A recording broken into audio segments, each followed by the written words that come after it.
yeah, it's. I'll talk about the result that I mentioned. I'll also talk about another question about VC dimension of polytopes, and this other Monica Csicos and Nabil Mustafa. And yeah, I expect it to be either a very light talk or a short, relatively short talk, or both. So we have enough time for everything, because everything will be simple. Don't hesitate to ask questions. In some sense, I also kind of see this talk as two examples of applications of computational geometry perspective or discrete geometry perspective on some machine learning questions. So we didn't do so much to solve some questions. We just took the right perspective on them, I guess. So I also apologize to the experts, because I wanted to be relatively slow and then remind what VC dimension is, and it'll take me a couple of minutes that you can, while I'm doing this, you can take a cup of coffee. I'll talk about VC dimension, so let me define it first for abstract set system.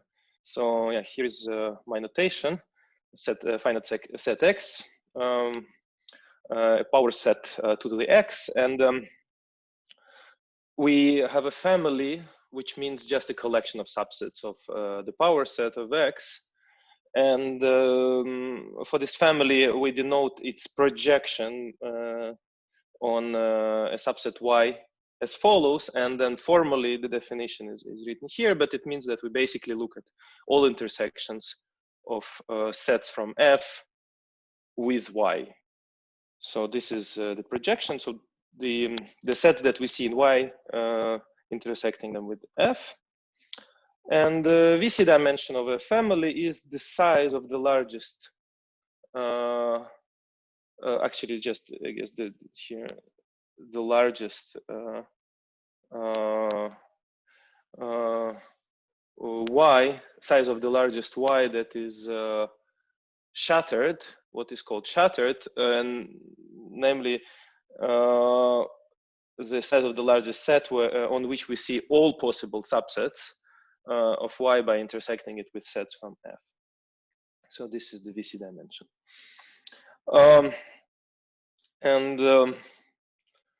The key property of the VC dimension in this is the Sauer-Shelah lemma, which was proven by Vapnik and Chervonenkis before them. That basically gives us a polynomial upper bound on the size of the family if it's a polynomial in the upper bound, if the VC dimension, like that, ignoring the cases of very small x. So this we have seen, I guess, and I'll be talking about the geometric setting. So what kind of things do we study in a geometric setting? So we have a ground set that are all the points in RD, or a finite subset of points in RD, or some kind of similar object. It can be a variety or some algebraically defined object. And the family that we'll look at would be intersection of our ground set with some nice geometric objects, half spaces, disks, curves, etc. And probably the most natural one that is used obviously everywhere in learning, in particular, is the family of half spaces in RD. So for half spaces in RD, well, we can ask for the VC dimension of the family of all half spaces, and it is D+1. And actually, well, I state in these terms famous theorem of Radon. He didn't obviously state it in terms of VC dimension. The term was coined like 50 years later, but essentially this is what he proved, or rather he proved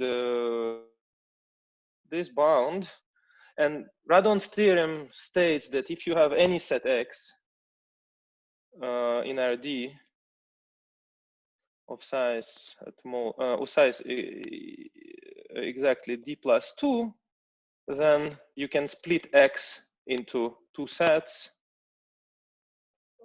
such that their convex hulls intersect.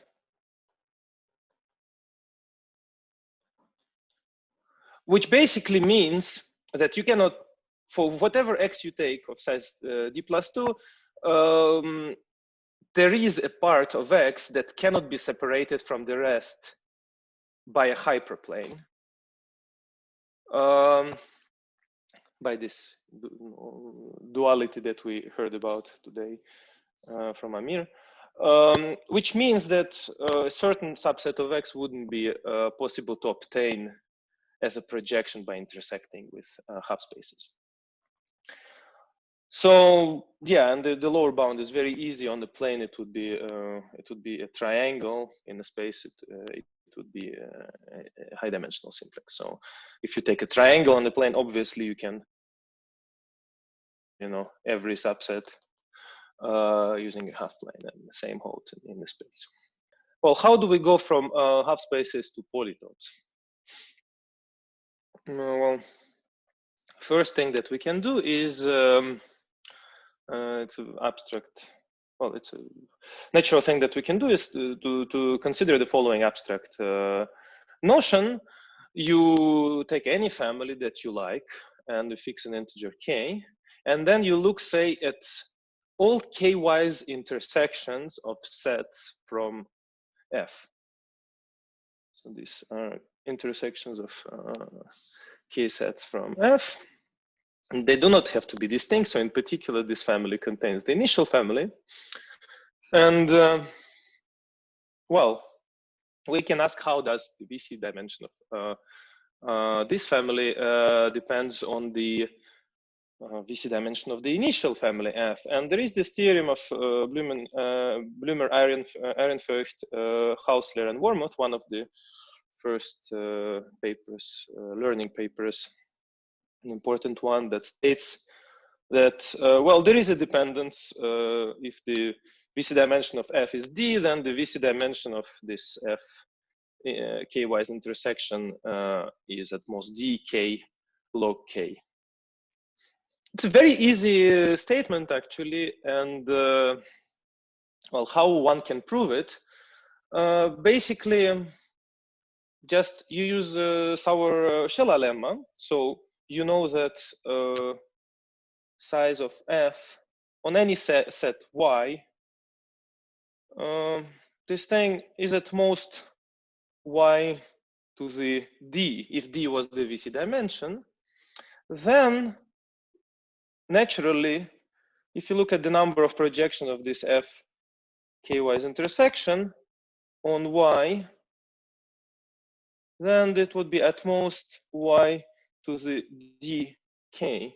Because basically any element in this projection is obtained as an intersection of k elements from F on Y. So you take basically k elements from here and you intersect them. But there are only at most that many choices for k different elements in F projected on Y. So obviously, after you do some, you apply some Boolean function on them, you wouldn't see more projections than there was, your domain that you started with. So that is clear, and then you just compare this with 2 to the Y.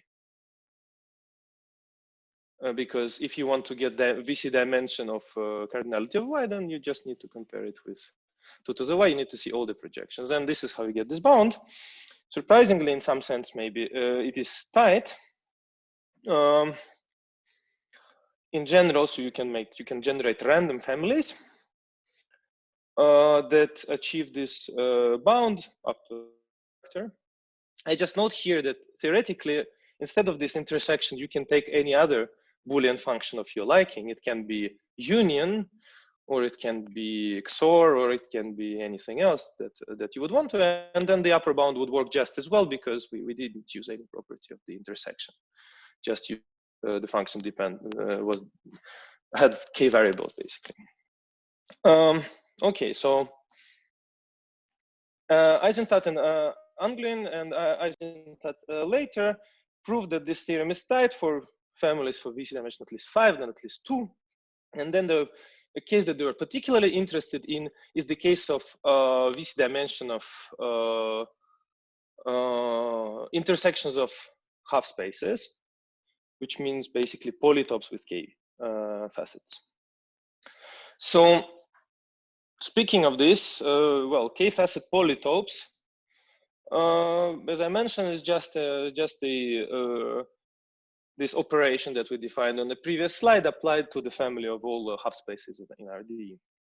And well, we have this obvious, well, not obvious, but this upper bound that we obtained from the previous slide, knowing that the VC dimension is D, and then we multiply by kilo K. We have this lower bound, which is relatively easy to see. I can also sketch it quickly. So, you know, if you want to see it in 2 dimensions, we know that in 2 dimensions, the, well, basically VC of H K intersection 2, which is the set of all polygons, convex polygons on with at most K sides, more or less. Then you can shatter a set that is, say, on a circle, and then you take 2K plus 1 point, 2K plus 1 point on the circle. So this you can shatter, and then to obtain this bound in higher dimension, basically what you do is you take a bunch of orthogonal circles, D half orthogonal circles with, say, concentric orthogonal circles, and then you put the same configuration on each of them. And it's not very difficult to see that, you know, you can basically whatever you had, whatever lines you had in this figure, you can extend them, kind of take a product more or less, and shatter this set of roughly DK points. So many papers actually falsely assume that the lower bound is tight for, and in both actually computational geometry literature and machine learning literature, they somehow assumed for granted that this log K factor can be eliminated, but it turned out to be not true. And this is what we proved with Monica and Nabil. So actually you need this extra logarithm factor. And the proof is really simple. I'm not, in some sense, it's a simple reduction to a certain result from computational geometry, which spoke about basically epsilon nets for half spaces. Result that gave tight lower bounds for the size of epsilon nets for half spaces in RD for D greater than 4. Yeah, by the way, I should state that D 4. And just looking closer at the example, at an explicit example, which is actually also a nice feature of the construction that Bach and Tardos gave, and then later myself, Nabil, and Janos, Janos Bach extended. So the nice feature of this is that it's an explicit construction of, and it's not initially half spaces and points, it's something else, boxes, axis parallel boxes and points, but you can translate them 1 and 2. And the construction is explicit, and we can just look at the properties, and it turns out that not only it gives lower bounds for epsilon nets that are optimal, that match the Hausler-Welzel lower bounds for abstract kind of set systems, but also it gives even stronger results. So it gives results about VC dimension. So that's basically what we did, and yeah. So this is this first example of using some constructions from which really initially came from discrete geometry questions, not even for epsilon nets initially, that Janos and Gabor were studying. More recent and maybe more exciting for me, at least, is this result that Shai was referring in the beginning. So facet polytopes. Sorry. Yeah. Andrey? Yeah. For d equal 2 and 3, the answer is k. Well, it's k. A question. Yes. It's the question. For d equals 2 and 3, then it's k. Well, or theta of k. I mean, with some constants. And for d at least, so the situation changes somehow when d becomes when d becomes 4, starting from d equal to 4. Yeah. So, and the same, but actually the same situation holds for epsilon nets. I mean, as far as I remember now, basically you don't, in epsilon nets the question is about the 1 over epsilon extra factor, and then you don't need it in case d equals 2 or 3. As I said, so we figured out the situation with k facet polytopes. So what about k vertex polytopes? Somehow it's a bit trickier because somehow it's you cannot express it so nicely as some intersections of some well-behaved families. One thing that you could do, and which was until recently basically the best thing that people knew, is to use the upper bound theorem, which basically tells us that what is the maximum number of facets or faces of every dimension a polytope on k vertices in Rd can have.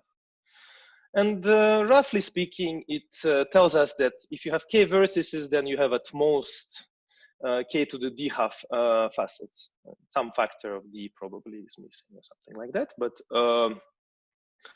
roughly speaking, this is what upper bound tells us. And then what we can do is basically tell us that every k vertex polytope is a k to the d half facet polytope, and then we can apply the upper bounds that we saw before, and we get something like that, roughly speaking. But this is not very good. Obviously, it's exponential in d. If d is large, then it's really bad. So this is what Long and Wormuth asked in 1990, and actually, yeah, I should mention Andrey Kupavskii, who communicated me this problem. Yeah, without him, I wouldn't have known. And yeah, so this is this was very interesting when he told me. And then it turned out that it's really not very difficult. Again, using some tool from that is relatively standard, or I would say standard in discrete geometry, to get an upper bound which is pretty good, which is slightly worse than what we had for k facet polytopes. We have an extra factor of d, but other than that, it's the same. And again, we have a lower bound of order kd. So speaking of the lower bound, the construction is kind of similar to what we saw before. It's a bit more complicated to analyze. I don't even know if it was known before or not, but yeah, I put it in the paper that I wrote down. But I mean, I'm sure that if you put some effort in a couple of hours, how to shatter KD points with K vertex polytope. So this is not really a big deal. So how do you get the upper bound? So the key is to take an algebraic approach, basically, and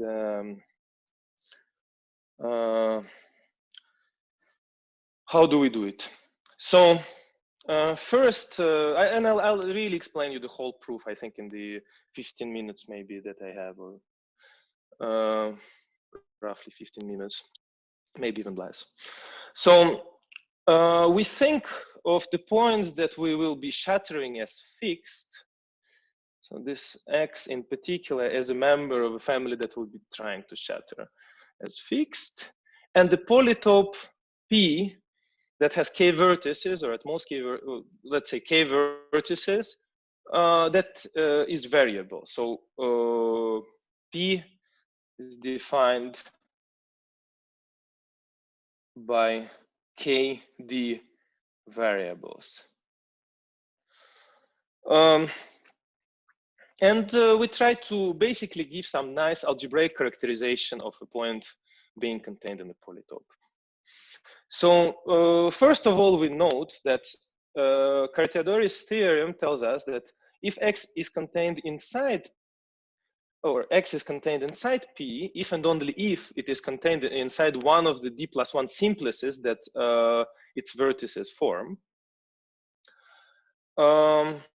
So to check if X is contained there, we need to check some property for every D+1 tuple of vertices. So say we have a point X, oops.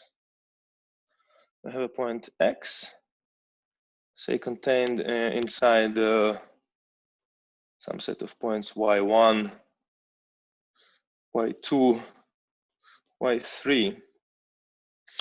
And the important thing, an important observation here, crucial observation here, although very simple, is that this containment can be defined using signs of certain determinants, and not just certain determinants, as I write here, but signs of certain polynomials. So how do we define that X is contained inside this triangle? So basically, the property that we care about is whether, say, for this line,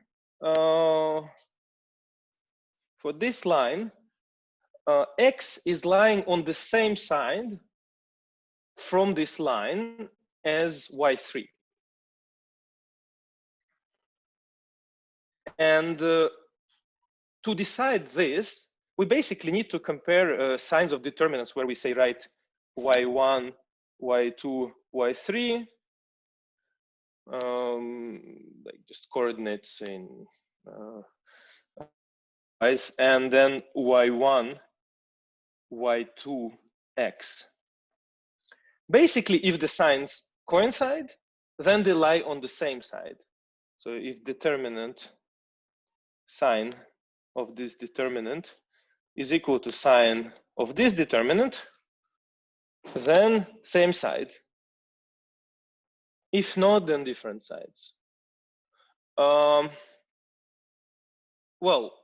if you check this property for each of these three lines, and for each of these three lines, you get that the signs are the same for each of these determinants, then basically we know that X is lying inside the triangle or simplex in general. And if we get that somewhere signs are different, then we know that X is not lying inside this simplex. So it's a simple, relatively simple characterization of this containment inside the simplex. So all we need to know, kind of summarizing this slide, is if we want to figure out if X, a fixed X, is contained in a variable kind of polytope P, all we need to know is to write a bunch of determinants for each of the D+1 tuple of points from of vertices of P. So we fix a D+1 tuple. For each of these D+1 tuple, we write a bunch of determinants like that and compare their signs. And this thing completely determines X is lying inside or outside this polytope. Is this clear? So this is the key point. Once we have this, we will use a certain hammer that probably many of you guessed. That would be easy to. So, Andrey, just to conclude, so for every, so you basically assign, you find a system of polynomials, of simple polynomials. Yeah. If you evaluate each of these polynomials on a point X and take the sign, then this determines the.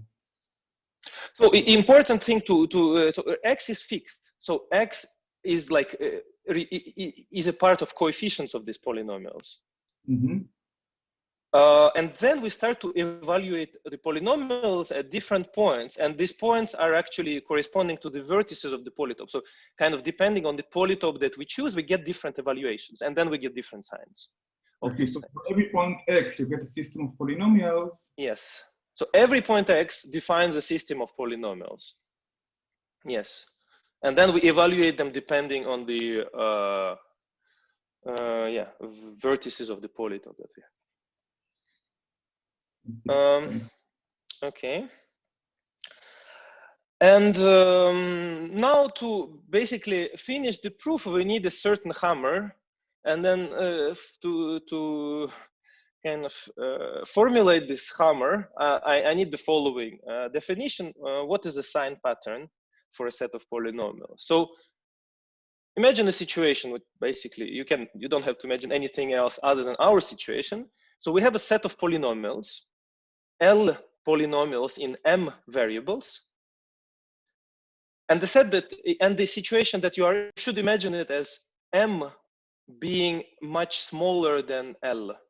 So this only makes sense in that context, when you have much more polynomials than variables, which is also our setting because we have lots of polynomials, but not so many variables. So we have L polynomials and M variables. What is a sign pattern? It's a sequence of length L of pluses and minuses and zeros, such that, this sequence V or vector V, such that we can substitute certain points x1, xm, certain variables x1, values for variables x1, xm, so that Vi is equal to sign. Again, I'm getting this wrong. So that we can substitute these variables in the polynomials, and the signs of these polynomials at this particular point would be exactly the coordinates of V. So the sign of the ith polynomial is the ith coordinate of V. So so if you have a simple example, I don't know, your polynomial is whether you're above this line or below this line, and then you have another polynomial again, whether you're above or below this line, then, for example, this point on the plane would correspond to a sign pattern something like minus plus. So if this was polynomial 1 and this was polynomial 2, because polynomial 1 gives a negative value on this point, and polynomial 2 gives positive value on this point. So this is your sign pattern for this case, minus plus. Okay, so this is a sign pattern. Signs of all your polynomials. So now let's basically finish the proof of the theorem. Imagine that you have a set A that is shattered. So a set of T points that is shattered. Well, being shattered by this set of polytopes obviously means that you have 2 to the T projections on this. On the other hand, the number of different subsets of A that can be obtained as an intersection of A with the k-vertex polytope is at most the number of zero patterns of all these polynomials that we've defined for every point from your set. So for every point from your set, we define all these polynomials from the previous slide, and thus the number of polynomials in total is T times this number. And the sign patterns of these polynomials completely define which projection do you get, because we remember that the signs of the polynomials from the previous slide were determining unambiguously whether point was inside or outside the polytope, which means that, well, if you have T points, then you would know exactly whether which of these T points is lying inside or outside the polytope, depending on the sign pattern, right? So the key point here is, although the number of polynomials is getting bigger and bigger, so now we multiply it by T, the number of variables stays the same because the variables are the same for all the points. The variables are just the vertices, the coordinates of the vertices of the polytope. So the number of variables is still KD. It's not so large. And these polytopes completely determine our situation. So now here comes the hammer. Andrey, Yeah, I'm not sure. There is one thing I'm not sure I understand. The degree is actually 2D. Just there is a no. The degree is D. The degree is or maybe D+1 is the determinant. Determinant is a polynomial. It's not that you multiply those two things. You subtract them. You just treat them separately. You look at the sign of the first. You look at the sign of the second. And then you kind of produce a certain Boolean function on that. But as before, you know, if the number of sign patterns is at most something, then the number of outcomes cannot be bigger than. So basically, we look at the sign pattern, we take a fixed Boolean function of that, which somehow, you know, judges basically which sign patterns result in which projections. But it cannot increase the number of projections. Like your domain is the sign patterns. Then you take a certain function and then you get a projection. So you cannot increase.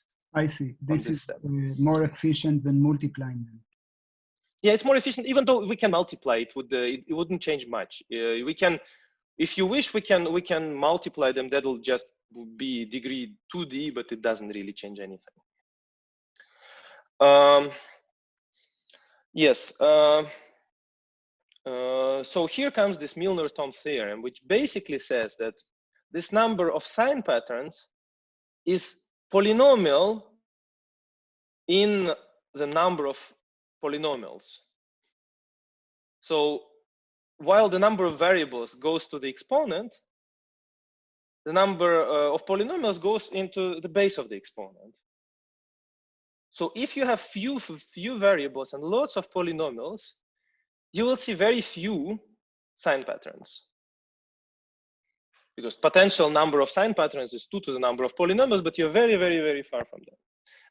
Translating it not in the best way, and there should be some constant factor here, but the idea is that. So basically you multiply the number of polynomials by the maximum degree of your polynomial, and you take it to the power which is equal to the number of variables. And then we're basically done. We just need to make sure that this number of zero patterns is smaller than 2 to the t. So what are we comparing if we substitute everything? We're comparing basically t k to the d plus 1, say, times maybe d plus 1 indeed. So this is the maximum degree. All of that to the power kd. So this is the key thing, that the number of variables is small. We're comparing it with 2 to the t. So the first expression, it can be written as 2 log of all this t k to the d plus 1 times kd. So we just need to make sure that t is bigger than this kd times this logarithm. And this is exactly, you can see from here even the exact bound. So this k to the d plus 1 is the main term. And then from there you get d squared k log k. And that's the full proof. So this algebraic point of view on this question somehow helps. And I guess to conclude the talk, I'll just state 2 open questions.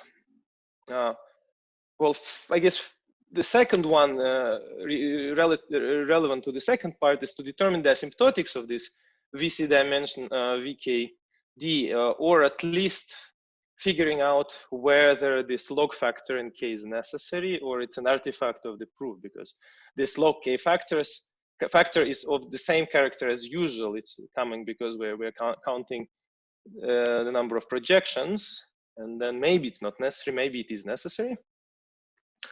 It is not necessary in small dimensions because, again, number of vertices and number of faces there is the same, basically in 2 and 3. starting from 4, it's unclear. And the other question is, what happens for VC dimension of G, where G now replaces this union K or intersection K that we had before.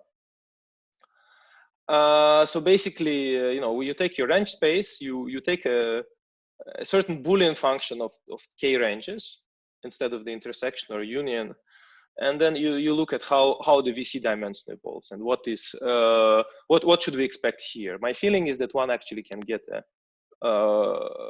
exact classification of functions, Boolean functions,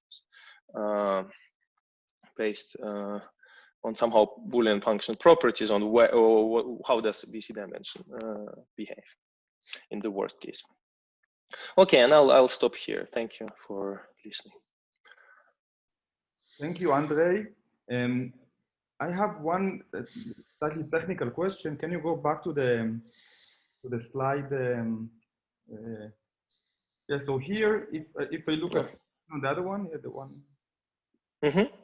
So where is it? Yeah. So the reason you have this k to the d+1 factor is because to each point you assign a system of k to the d+1 polynomials to express whether this point is in the simplex, etc. Yeah. And then so I guess if at least we would like to improve the quadratic dependence on D to a linear one, yeah, it suffices to express this fact using a single polynomial of degree instead of this many polynomials using just one. Yeah. So basically, maybe one or K polynomials. Yeah, so a small number of polynomials. Yeah, so more or less a single, but yeah, of course, small is the same. So did you like maybe this is like how complex is this? This. So you have this formula of belonging to a simplex, and you want to express it in the language of the reals using polynomials. So basically, it boils down to that, right? How complex is this property? Yeah. So I mean, if you have a particular polytope, then of course you can maybe triangulate it in a nice or relate it in a nice way, and then check only for those simplices. So for a particular polytope, you can do that. In general, I don't know how much better can we do. And my understanding is, although now I don't remember, but again, these were discussions with Arye Kontarovich, who was telling me, and then I somehow forgot about this, is that this is related to some still open question about linear programming, this kind of, versus some related to these facets versus vertices representation. So my understanding was, my conclusion was from there, although I don't remember the exact contents, is that it shouldn't be too easy, because if we are able to remove this D completely, then somehow it will have implications in linear programming. This sounds strange, because linear programming has to do with the coefficients themselves, that they come from a grid, and then you have the polynomial time algorithms, and if the coefficients are crazy, then the ellipsoid, and I don't. No, I don't remember now. I have to maybe we can talk about it. Now I'm saying all this, I think that the thing, I'm pretty sure that this was the discussion, and I checked it, but that was a while ago, so now I don't. So no, I just wanted to clarify this point, that this k to the d+1 is because you express this property using a system of k to the d+1 polynomial. Yeah. And my feeling is that if you go along this path, it would not be easy to improve this. Not easy at all. Okay, no, I trust your. At least for the reason that some polytopes need lots of simplices to be triangulated. I think that if anything, then you need to split it in many simplices. Maybe there is that's one reason. So maybe there is a much better polynomial that would completely avoid Kartiadori. But if you try to use anything like Kartiadori, I don't think that this can be improved. Okay, thank you. Are there any other questions from anyone?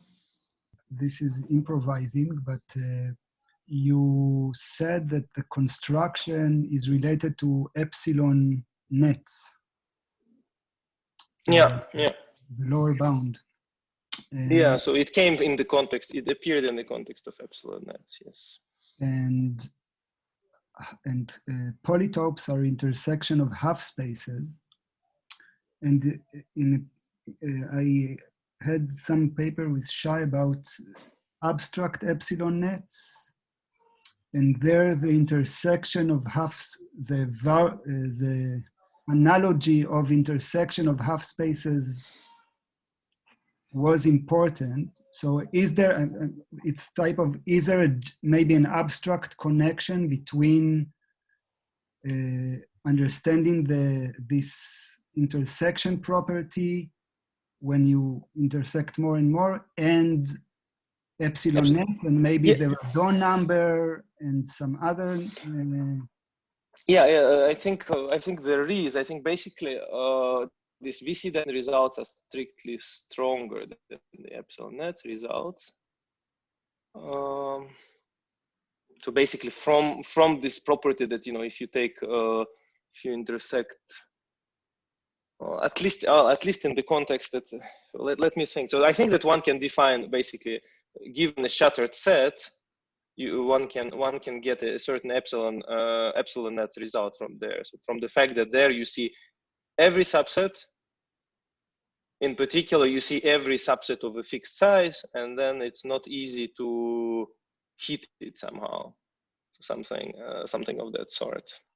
So basically, I think VC dimension results of this k-fold union VC dimension results, they imply results for epsilon nets, at least for some epsilon, this extra log factor. So if you get an example with this omega of something for VC dimension of unions or intersections, then you get a result for epsilon lower bound for epsilon nets. Or maybe there is some abstract connection between. But our at some point we were discussing this with Nabil. We were thinking that maybe it's actually the same thing in some sense. So because we don't have any examples, I think we don't have any examples whatsoever where these two phenomena were not happening somehow. So this kind of growth, superlinear growth of both this k log k and the epsilon, log 1 over epsilon simultaneously, or linear simultaneously. So there may be some actually abstract connection. You're right. So maybe we wanted to investigate it at some point. Thank you. Yeah.